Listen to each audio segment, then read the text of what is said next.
పూరా local. Welcome to Pura local. This is Bharati. వాటి వార్తా పత్రికలోని ప్రధాన వార్తలు చూద్దాం. ముందుగా ఈనాడు చూసుకున్నట్లయితే అంతర్జాతీయ అభివృద్ధికి పునాది భారత్ ఆసియన్ భాగస్వామ్యంపై ప్రధాని మోదీ ఉద్ఘాటన. అలాగే విద్య, పర్యాటకం తదితర రంగాల్లో సహకారం పెంపుకు కృషి చేస్తున్నట్టు కూడా వెల్లడించారు. ఇక్కడ చూసుకుంటే పాడి, మత్స్య రంగాలకు బీమా, వాతావరణ ఆధారిత బీమా పథకం విస్తరణకు కేంద్రం సన్నాహాలు కూడా చేస్తుంది. సో అంతేకాకుండా రైతు ఉత్పత్తి సంఘాలకు కూడా ఇది వర్తిస్తుంది. భారత వ్యవసాయ బీమా సంస్థతో నాబార్డ్ సంప్రదింపులు కూడా జరిపినట్టు తెలుస్తుంది.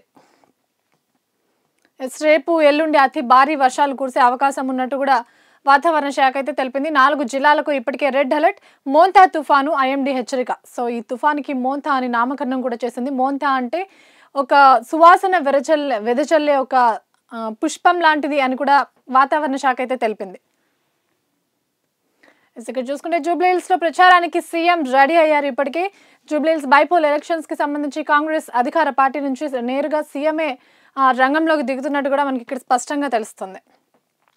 దారి పొడవునా గండాలు, ప్రాణాలు తీస్తున్న బ్లాక్ స్పాట్లు. రాష్ట్ర వ్యాప్తంగా 936 గుర్తింపు. సో ఇటీవల జరిగిన కర్నూలు రోడ్డు ప్రమాదం ఏదైతే ఉందో దానికి సంబంధించి సో అధికారులు కానివ్వండి, రాష్ట్ర ప్రభుత్వాలు కానివ్వండి ఇప్పటికే ముమ్మరమైనాయి అని కూడా చెప్పచ్చు. సో దాని కారణంగానే ఇప్పుడు హైవేలకు సంబంధించి అన్ని చర్యలు అయితే అధికారాలు నేతలు అయితే ఇప్పటికే తీసుకున్నారు. సో పదే అక్కడ ప్రమాదాలు జరుగుతున్నాయి. 3 జాతీయ రహదారుల్లోనే అత్యధిక వాహన ప్రమాదాలు NH65లోనే జరుగుతున్నాయి అంటూ కూడా అధికారులు అయితే ఇప్పటికే గుర్తించారు. సో దీనికి సంబంధించి మరమ్మత్తు పనులు కూడా ఇప్పటికే స్టార్ట్ అయ్యాయి అని కూడా మనకి ఇక్కడ స్పష్టంగా తెలుస్తుంది. ఇక్కడ చూసుకుంటే ఇంటర్ నుంచే గిగ్ వర్కర్లుగా సో ఇప్పుడు చూసుకున్నట్లయితే స్విగ్గీ కానివ్వండి, ఇన్స్టామార్ట్ కానివ్వండి, ఇలా ఆన్లైన్ డెలివరీ యాప్స్ ఏవైతే ఉన్నాయో దానికి సంబంధించి ఇందులో కేవలం 18 సంవత్సరాల యువత ఎవరైతే ఉన్నారో వాళ్ళే జాయిన్ అవుతున్నారు, వాళ్ళే ఈ పనికి ఎక్కువగా వెళ్తున్నారు అని కూడా ఒక గిగ్ రిపోర్ట్ అయితే బయటపడింది.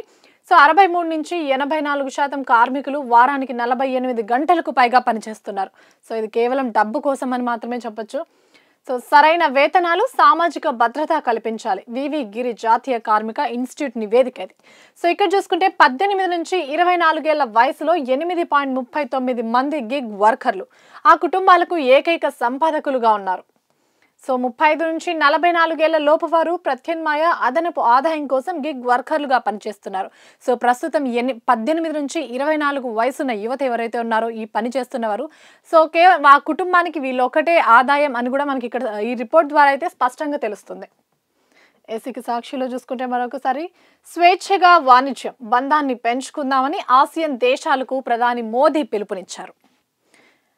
స్వేచ్ఛ విపణితో భారత్, ఆసియన్ దేశాల ప్రజలకు ఎంతో ప్రయోజనం అని కూడా వ్యాఖ్యానించారు. సో అంతేకాకుండా అమెరికా సుంకాల మోత వేళలో ఆసియన్తో బంధం బలోపేతం అవుతుంది అంటూ కూడా దృష్టి పెట్టినట్టు తెలుస్తుంది. సో అంతర్జాతీయ స్థిరాభివృద్ధికి భారత్ ఆసియన్ భాగస్వామ్యమే గట్టి పునాది అని కూడా మోదీ భావిస్తున్నట్టు ఇక్కడ తెలుస్తుంది. ఆసియన్ శిఖరాగ్ర సదస్సులో వర్చువల్గా మోదీ ప్రసంగించారు. సో ఇమేజ్ ద్వారా మనం ఇక్కడ చూసుకోవచ్చు. సో ఆదివారం భారత్ అలాగే ఆసియన్ శిఖరాగ్ర సమావేశంలో వర్చువల్గా ప్రసంగిస్తున్న ప్రధాని మోదీ సో ప్రపంచ శాంతి భద్రతలకు ఉగ్రవాదం సవాల్గా మారింది అంటూ కూడా ఆందోళన వ్యక్తం చేశారు. కమలానికి జూబ్లీహిల్స్ పరీక్ష. ఎన్నికల ప్రచారంలో కీలక నేతల మధ్య సమన్వయంపై సందేహాలు కూడా వ్యక్తమైనట్టు తెలుస్తున్నాయి. సో ఈ ప్రచారం ఏదైతే ఉందో దీనికి సంబంధించి ప్రచారంలో పాల్గొన్న కీలక నేతలు ఎవరైతే ఉన్నారో వారి మధ్య సమన్వయం కోల్పోయినట్టు కూడా ఒక పుకార్ అయితే బయటకు వస్తుంది. సో గెలిచినా ఓడినా కేంద్ర మంత్రి కిషన్ రెడ్డిదే బాధ్యత అన్నట్లు ప్రస్తుతం ఉన్న పరిస్థితి అయితే కనిపిస్తుంది. సో ఏపీ ప్రాంతం వారి ఓట్ల కోసం కమలం నేతలు ప్రత్యేక వ్యూహాలు రచిస్తున్నారు. అంతర్గతంగా బీజేపీకి ఎన్డీఏ మిత్రులు టీడీపీ, జనసేన మద్దతు లభిస్తుంది అంటూ కూడా తెలుస్తుంది. సో ప్రస్తుతం ఇక్కడ జూబ్లీహిల్స్ బైపోల్ ఎలక్షన్స్ కి సంబంధించిన ప్రచారం ఏదైతే జరుగుతుందో బీజేపీ తరపున సో దానికి సంబంధించి ఇక్కడ చూసుకుంటే కేవలం ఏపీ ప్రాంతం వారు ఎవరైతే ఉన్నారో వాళ్ళపైనే ప్రస్తుతం బీజేపీ ఎక్కువ ఫోకస్ పెట్టిన వారి ఓట్ల కోసమే ఫోకస్ పెట్టినట్టు కూడా తెలుస్తుంది. సో అంతేకాకుండా ఈ ఎలక్షన్స్ లో గెలిచినా ఓడినా బాధ్యత మొత్తం కిషన్ రెడ్డిదే అన్నట్టు కూడా నేతలు అయితే ఉన్నారు. ఎవరి మీద వారి ఆ బాధ్యతని వేసుకోవడానికి అయితే ఎవరు సిద్ధంగా లేరు అన్నట్టు కూడా మనకి ఇక్కడ స్పష్టంగా కనిపిస్తుంది. క్యాన్సర్ రోగుల లెక్కలు తేర్చరా. రాష్ట్రంలో ఏటా క్యాన్సర్ బారిన పడుతున్న వారు 55,000 పైనే. రోగుల గణాంకాలను కేంద్ర పోర్టల్లో చేర్చని రాష్ట్ర ప్రభుత్వం, మంత్రి దామోదర్ ఆదేశించినా కదలని అధికార యంత్రాంగం. సో అధికారుల నిర్లక్ష్యం ఇక్కడ కూడా తెలుస్తుంది. ఇక కేటీఆర్ కామెంట్స్ ఇక్కడ చూసుకున్నట్లయితే కాంగ్రెస్ పై విమర్శలు అయితే గుప్పించారు. కాంగ్రెస్ కి ఓటేస్తే ఇంటికి బుల్డోజర్ కావాలో ప్రజలే తేల్చుకోవాలి అంటూ కూడా ఆయన ఒక సూచనలు జారీ చేశారు. రాష్ట్రంలో రౌడీ షీటర్ల పాలన నడుస్తుంది. రాష్ట్రంలో మైనార్టీ ప్రాతినిధ్యం లేని ప్రభుత్వం ఉందంటూ కూడా ఆయన ఎద్దేవా చేశారు. యాదగిరిగుట్ట ఆదాయానికి టెండర్. భక్తులు సమర్పించిన వస్త్రాలు సేకరించుకునే కాంట్రాక్టర్లో రాజ్యం నడుస్తుంది ప్రస్తుతం యాదగిరిగుట్టకు సంబంధించి. సో 2028 మార్చి వరకు కొత్త టెండర్లు పిలవాల్సిన అవసరం లేకుండా ఇప్పుడున్న కాంట్రాక్టర్లే వారి స్వలాభాల కోసం ఒక టెండర్ విధానాన్ని అయితే రూపొందించుకున్నారు. సో సిఫారసు చేసిన ఓ ఎమ్మెల్యే ప్రతిపాదించిన ఈవో కమిషనర్ కార్యాలయం నుంచి సానుకూల ఆదేశం.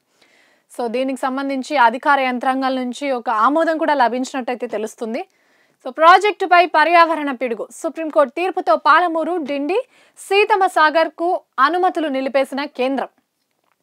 పాలమూరుకు అనుమతుల కోసం 2023లోనే నిపుణుల మదింపు కమిటీ షరతులతో సిఫారసు. షరతుల అమల్లో జాప్యం కారణంగా 2 ఏళ్ల పాటు అనుమతులు జారీ చేయని కేంద్రం. ఆలోగా సుప్రీం తీర్పు రావడంతో వచ్చినట్టే వచ్చి నిలిచిపోయిన అనుమతులు. సో సీతమ్మ సాగర్ అలాగే డిండి ప్రాజెక్టులకై సైతం ఇక అనుమతులు అనుమానమే అన్నట్టు కూడా తెలుస్తుంది. ఇక ఆంధ్రజ్యోతిలో కూడా ప్రధానంగా ఇవి హైవేకి సంబంధించి హైవేలో ఎక్కువగా ఏ చోట ప్రమాదాలు జరుగుతున్నాయి, పదే ప్రమాదానికి గురయ్యే కారణాలు ఏంటి అంటూ కూడా దానిపైన రాష్ట్ర ప్రభుత్వాలు అయితే దృష్టి పెట్టాయి. స్మార్ట్ రోడ్డు NH65 ఇక హై సెక్యూరిటీ హైవే. సో ఇందాక చూసుకున్న వార్త ప్రకారం అయితే కేవలం NH65లోనే ఎక్కువ ప్రమాదాలు జరుగుతున్నాయి అని ఒక రికార్డు కూడా బయటకు వచ్చింది. సో దానికి సంబంధించి ఒక దర్యాప్తు అయితే ఇక్కడ జరిగింది. సో ఈ దర్యాప్తులో భాగంగా ముమ్మర చర్యలు కూడా చేశారు అధికారులు. భద్రతే ప్రమాణికరంగా రహదారి అభివృద్ధి, ప్రమాదాల నియంత్రణే లక్ష్యంగా చర్యలు. 6 వరుసలుగా జాతీయ రహదారి విస్తీర్ణ, అడ్వాన్స్డ్ ట్రాఫిక్ మేనేజ్మెంట్ సిస్టమ్ కింద కిలోమీటర్కు 1 చొప్పున స్మార్ట్ AI కెమెరాలు కూడా అమర్చే పనిలో పడింది. సో సోలార్ వీధి దీపాలు, రోడ్డు పక్కన సేఫ్టీ బ్యారికేడ్లు కూడా అమర్చారు. రోడ్డు మధ్యలో ప్రత్యేక మొక్కలతో పచ్చదనం, వర్షపు నీటిని ఒడిపట్టేందుకు ప్రత్యేక చర్యలు. 50 పారిశ్రామిక పార్కులు, 4 ఆర్థిక కారిడార్లు, 2 టెక్స్టైల్స్ క్లస్టర్లకు అనుసంధానంగా ఇప్పుడు NH65 కాబోతుంది. ఇక్కడ చూసుకుంటే చిత్రపూరిపై విచారణ ఎప్పుడో, హౌసింగ్ సొసైటీలో అవకతవకలు. సో అధికారంలోకి వస్తే విచారణ జరిపిస్తామంటూ ఎన్నికల మేనిఫెస్టోలో పెట్టిన కాంగ్రెస్. సో ఇది కాంగ్రెస్కి సంబంధించి ఒక విమర్శ అని కూడా మనం చెప్పుకోవచ్చు. సో కాంగ్రెస్ అధికారంలోకి రాకముందు ఈ చిత్రపురి అంశం ఏదైతే ఉందో, ఈ వ్యవహారం ఏదైతే ఉందో ఖచ్చితంగా దీన్ని ఒక కొలిక్కి తెస్తామంటూ కూడా పార్టీ మేనిఫెస్టోలో మెన్షన్ చేసింది. కానీ వచ్చి 2 ఏళ్ళు అవుతున్నా కూడా ఇప్పటి వరకు ఎలాంటి కదలిక లేదు, దీనిపై ఎలాంటి విచారణ లేదు అంటూ కూడా విమర్శలు అయితే తెలుస్తున్నాయి.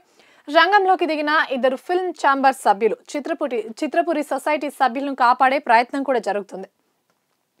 ఇక వ్యక్తిగత లబ్ధి కోసమే సంస్థలను వాడుకుంటున్నారు. ఫైనాన్షియల్ ఇయర్ నుంచి 22 కోట్లు తీసుకున్న సొసైటీ 45 అంతస్తుల సైఫర్ సూట్ నిర్మిస్తున్నట్టు ప్రకటన. ప్లాట్ల విక్రయాలతో అప్పులు తీర్చవచ్చని కూడా యోచన. సో ఆ భవనానికి అనుమతులు రద్దు చేసిన హైడ్రార్ 22 కోట్లకు మధ్యవర్తిగా ఉన్న ఫిల్మ్ ఛాంబర్ సభ్యుడు. సో అతనికి ఇబ్బంది ఉండకూడదనే ఎన్నికల్లో కూడా జాప్యం చేశారు. సో ఇప్పట్లో ఒక అంశానికి ఇది ఒక కొలిక్కి వచ్చే అవకాశం కూడా కనిపించట్లేదు అని కూడా మనం స్పష్టంగా చెప్పుకోవచ్చు. నిర్లక్ష్యంగా ఉంటే ఇంటికే. మొన్న రామగుండం, నిన్న MGM. సూపరింటెండెంట్లపై చర్యలు.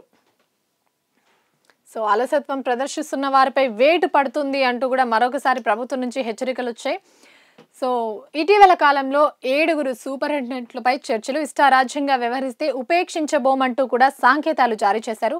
సో వణికిపోతున్న ప్రస్తుతం ఉన్నవారు, అలాగే ఏళ్లుగా పాతుకుపోయిన ఉద్యోగులపై కూడా వైద్య శాఖ దృష్టి పెట్టినట్టు తెలుస్తుంది. బ్యాంకాక్ టు హైదరాబాద్ హైడ్రోపోనిక్ గంజాయి. సో కొమరంభీం జిల్లాలో పత్తి చేనులో సాగు చేస్తున్న గంజాయి, ఈ ఫైల్ ఫోటో కూడా మనం ఇక్కడ చూసుకోవచ్చు. పత్తి చేలలో గంజాయి మహారాష్ట్ర సరిహద్దులోని గ్రామాల్లో అంతర పంటగా సాగు చేస్తున్న రైతులు. సో పోలీసులు తనిఖీలు నిర్వహించి సుమారు 57 మందిపై కేసులు కూడా నమోదు చేసినట్టు తెలుస్తుంది.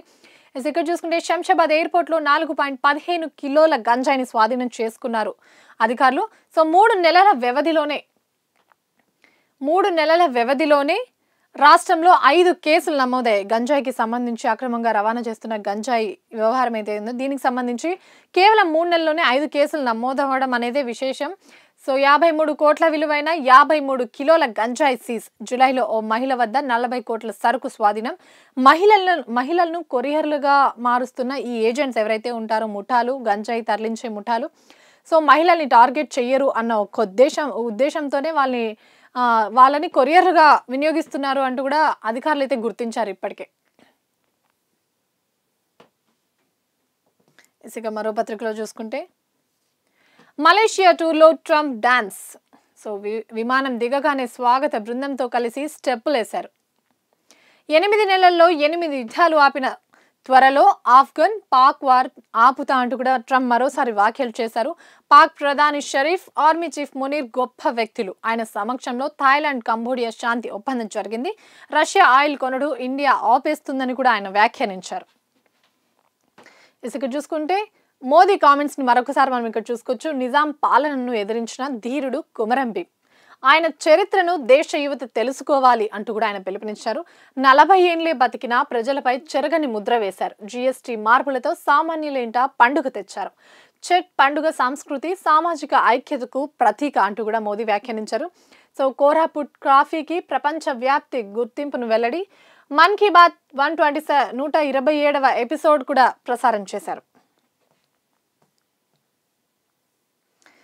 ఇక చూసుకుంటే రాష్ట్రానికి కేంద్రం అన్యాయం. కిషన్ రెడ్డి, బండి సంజయ్ ఎందుకు ప్రశ్నిస్తలేరు అంటూ కూడా పిసిసి చీఫ్ మహేష్ గౌడ్ వేసిన కొన్ని ప్రశ్నలు ఇవి కేంద్రానికి. సో మెట్రో ఫేజ్ 2 ప్రాజెక్టులు, పరిశ్రమలకు అనుమతులేవి, నిధులేవి అంటూ కూడా ప్రశ్నించారు. ఆ ఇద్దరు కేంద్ర మంత్రులకు రాష్ట్ర అభివృద్ధికి పట్టదా అంటూ కూడా ఆయన మరొకసారి అయితే ప్రశ్నించారు. సో 10 ఏళ్ల కేసీఆర్ పాపపు పాలనలో కవితకు భాగస్వామ్యం ఉంది అంటూ కూడా స్పష్టం చేశారు. సో వాళ్ళ హయాంలో అమరుల కుటుంబాలకు ఎందుకు న్యాయం చేయలేదో చెప్పాలి.